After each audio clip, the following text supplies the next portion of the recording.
VD. സതീശനോട് വലിയ കാര്യം വിശദീകരിച്ചിട്ടൊന്നും കാര്യമില്ല. കനകോലു സിദ്ധാന്തത്തിന്റെ തീരുമാനമനുസരിച്ച് പ്രവർത്തിക്കുന്ന ഒരാളാണ്. അദ്ദേഹത്തിന്റെ ബോഡി ലാംഗ്വേജ് ഉൾപ്പെടെ മനുസ്മൃതിയുടെ ഭാഗമായിട്ട് ബ്രാഹ്മണ്യത്തിന്റെ കാലത്ത് എവിടെ നിൽക്കണമെന്ന് തീരുമാനിക്കപ്പെട്ട ആ പാവപ്പെട്ട മനുഷ്യർ, അവരുൾപ്പെടെയുള്ള കേരളത്തിലെ ജനത, ആ ജനതയെ മുന്നോട്ടേക്ക് നയിക്കുക എന്ന ഉത്തരവാദിത്തം ഏറ്റെടുത്തുകൊണ്ടാണ് ഇടതുപക്ഷ ജനാധിപത്യ പ്രസ്ഥാനവും ഇടതുപക്ഷ പ്രസ്ഥാനവും ഇടതുപക്ഷ ധാരയിലൂടെ മുന്നോട്ടേക്ക് പോകുന്നത്. അതാണ് ഇടതുപക്ഷം.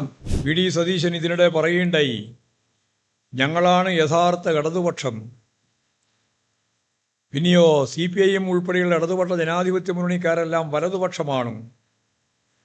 വി.ഡി. സതീശനോട് വലിയ കാര്യം വിശദീകരിച്ചിട്ടൊന്നും കാര്യമില്ല. കനകോലു സിദ്ധാന്തത്തിന്റെ തീരുമാനമനുസരിച്ച് പ്രവർത്തിക്കുന്ന ഒരാളാണ്. അദ്ദേഹത്തിന്റെ ബോഡി ലാംഗ്വേജ് ഉൾപ്പെടെ. പക്ഷേ ന്യായമായിട്ട് മാത്രമേ ഒരു പ്രതിപക്ഷ നേതാവ് പറയുമ്പോൾ വ്യക്തത വേണമല്ലോ. അതുകൊണ്ട് ഞാൻ ആ വ്യക്തതയ്ക്ക് വേണ്ടി പറയുകയാണ്. എന്താണ് വലതുപക്ഷം എന്ന് പറഞ്ഞാൽ ഒറ്റ ഉദാഹരണം പറയാം. ലിയോ 14 പോപ്പ് ഇപ്പോഴും നിലവിലുള്ള പോപ്പാണ്.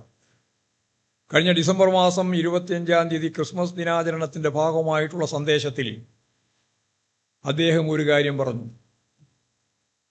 സമ്പന്നരായ വലിയ ഒരു വിഭാഗം ജനങ്ങളുടെ പണം കുമിഞ്ഞുകൂടിക്കൊണ്ടിരിക്കുകയാണ് ലോകത്തെ പറ്റിയാണ് പറഞ്ഞത്.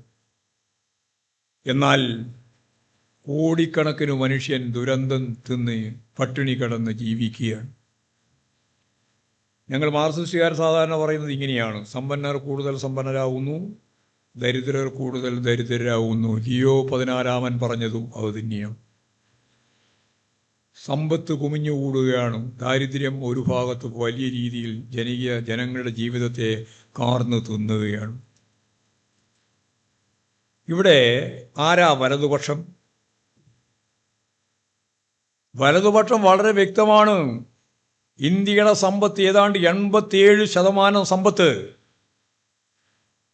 10% കയ്യിലേക്ക് എത്തിക്കാൻ 1947 ആഗസ്റ്റ് 15 സ്വാതന്ത്ര്യം കിട്ടിയ ആ കാലഘട്ടം മുതൽ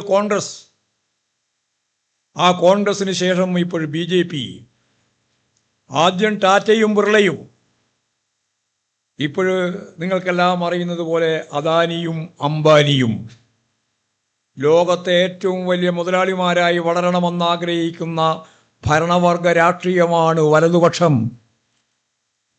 ആ വലതുപക്ഷത്തിന്റെ വക്താവാണ് വി.ഡി. സതീശൻ. ഇവിടെയുള്ള കോൺഗ്രസ്, ഇവിടെയുള്ള BJP, വർഗപരമായിട്ട് ഇവർക്ക് ഒരു വ്യത്യാസമില്ല. അന്നും ഇന്നും ഒരേ നിലപാടാണ്. വർഗീയത മേൽപ്പൊടിയായിട്ട് ഉപയോഗിക്കുന്നു BJP എന്ന് മാത്രം.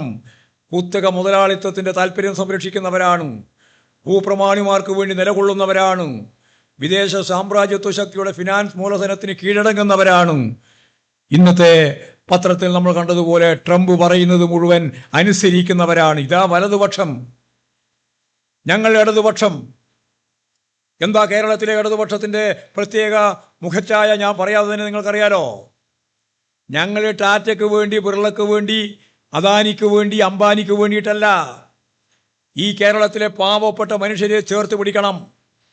നേരത്തെ പറഞ്ഞ ചാതുർവർണ്ണ വ്യവസ്ഥയിൽ പിന്തള്ളപ്പെട്ടു പോയ പാവപ്പെട്ട മനുഷ്യർ, മനുസ്മൃതിയുടെ ഭാഗമായിട്ട് ബ്രാഹ്മണ്യത്തിന്റെ കാലത്ത് എവിടെ നിൽക്കണമെന്ന് തീരുമാനിക്കപ്പെട്ട ആ പാവപ്പെട്ട മനുഷ്യർ, അവരുൾപ്പെടെയുള്ള കേരളത്തിലെ ജനത, ആ ജനതയെ മുന്നോട്ടേക്ക് നയിക്കുക എന്ന ഉത്തരവാദിത്തം ഏറ്റെടുത്തുകൊണ്ടാണ് ഇടതുപക്ഷ ജനാധിപത്യ പ്രസ്ഥാനവും ഇടതുപക്ഷ പ്രസ്ഥാനവും ഇടതുപക്ഷ ധാരയിലൂടെ മുന്നോട്ടേക്ക് പോകുന്നത്.